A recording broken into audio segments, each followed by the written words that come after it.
Hello everyone, welcome back to my channel. I hope आप सभी अच्छे होंगे। आज की वीडियो हम बात करने वाले हैं राष्ट्रीय शिक्षा नीति 2020 के बारे में, यानी नेशनल एजुकेशन पॉलिसी 2020 के बारे में। इस वीडियो में हम पूरा डिटेल देखेंगे इसके बारे में। साथ ही अगर आपको बीएड में असाइनमेंट के तौर पर लिखने को आता है तो भी ये वीडियो आपके लिए हेल्पफुल रहेगी। तो चलिए वीडियो शुरू करते हैं। ठीक है, नेशनल एजुकेशन पॉलिसी, ठीक है, राष्ट्रीय शिक्षा नीति 2020 में दिया गया था। इसके अलावा अगर हम बात करें तो आखिरी जो शिक्षा नीति जारी की गई थी वो 1986 में की गई थी। ठीक है, तो आइए देखते हैं सबसे पहले कि क्या उद्देश्य रखा गया था नेशनल एजुकेशन पॉलिसी के लिए। नई शिक्षा नीति 2020 के तहत 3 साल से 18 साल के बच्चों को शिक्षा का अधिकार कानून 2009 के अंतर्गत रखा गया है। 34 वर्षों के पश्चात आई इस नीति से नई शिक्षा नीति का उद्देश्य सभी छात्रों को उच्च शिक्षा प्राप्त कराना है, जिसका लक्ष्य 2025 तक पूर्व प्राथमिक शिक्षा 3 से 6 वर्ष की आयु सीमा को सार्वभौमिक बनाना है। नई शिक्षा नीति 2020 भारत की शिक्षा नीति है, जिसे भारत सरकार द्वारा 29 जुलाई 2020 को घोषित किया गया। सन 1986 में जारी हुई इस शिक्षा नीति के बाद भारत की शिक्षा नीति में जो है यह पहला नया परिवर्तन है जो कि हम 2020 में देख रहे हैं। भारत की शिक्षा नीति में यह पहला नया परिवर्तन है। यह नीति अंतरिक्ष वैज्ञानिक के कस्तूरी रंगन की अध्यक्षता वाली समिति की रिपोर्ट पर आधारित है। ठीक है, एग्ज़ाम्स में भी क्वेश्चन पूछते हैं कि किसकी अध्यक्षता वाली समिति जो है समिति पर यह रिपोर्ट आधारित है, तो के कस्तूरी रंगन के अध्यक्षता वाली। ठीक है, याद रखिएगा। हाल ही में माननीय प्रधानमंत्री नरेंद्र मोदी जी द्वारा दी गई राष्ट्रीय शिक्षा नीति लाई गई, जिसे सभी के परामर्श से तैयार किया गया है। इसे लाने के साथ ही देश पर व्यापक चर्चा आरंभ हो गई।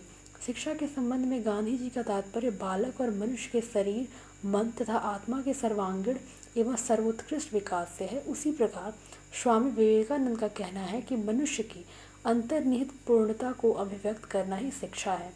इन्हीं सब चर्चाओं के मध्य हम देखेंगे कि 1986 की शिक्षा नीति में ऐसी क्या कमियां रह गई थी जिन्हें पूरा करने के लिए राष्ट्रीय शिक्षा नीति 2020 लाना पड़ा, और क्या राष्ट्रीय शिक्षा नीति 2020 उन उद्देश्यों को पूरा करने में सक्षम होगी जिसका स्वप्न महात्मा गांधी और स्वामी विवेकानंद ने देखा था। सबसे पहले शिक्षा क्या है, इस पर गौर करना बहुत ही आवश्यक है। ठीक है, शिक्षा नीति को समझने से पहले हमें ये जानना होगा कि शिक्षा क्या है।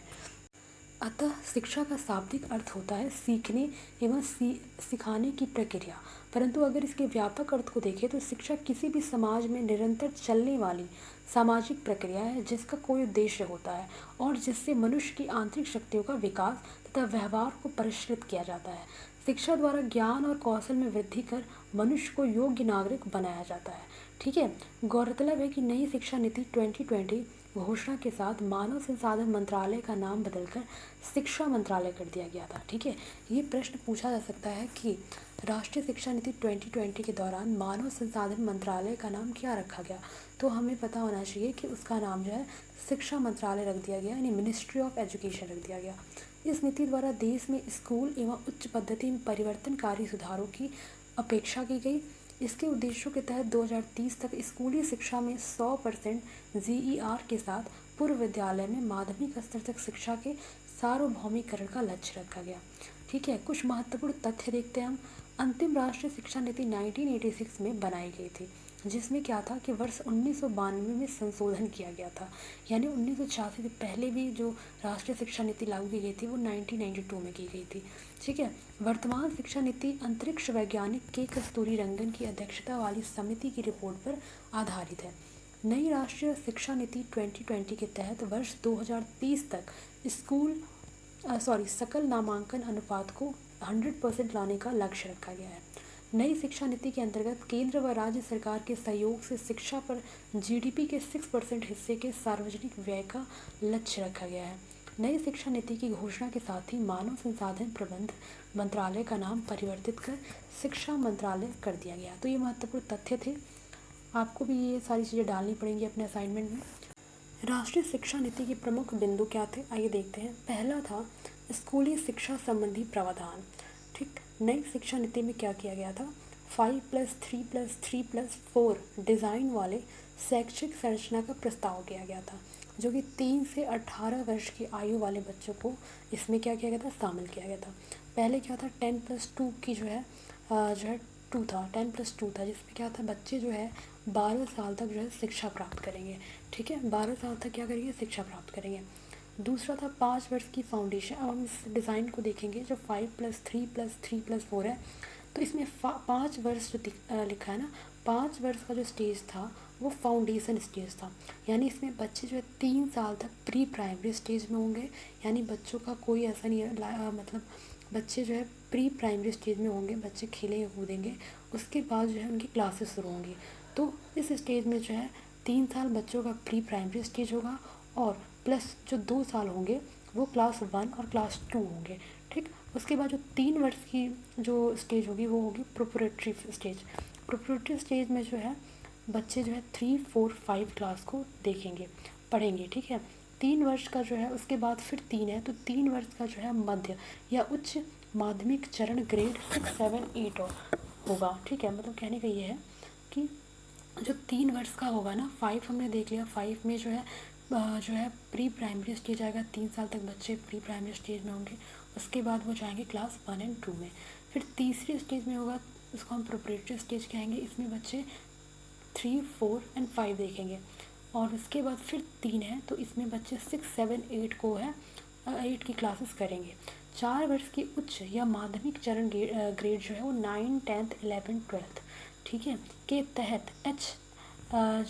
तहत HHRO द्वारा बुनियाद साक्षरता और संख्यात्मक ज्ञान पर एक मिशन, यानी national mission on foundation literacy and numeracy की स्थापना का प्रस्ताव किया गया, जिसके द्वारा क्या था कि 2025 तक कक्षा 3 स्तर तक के बच्चों के लिए आधारभूत कौशल सुनिश्चित किया जाएगा।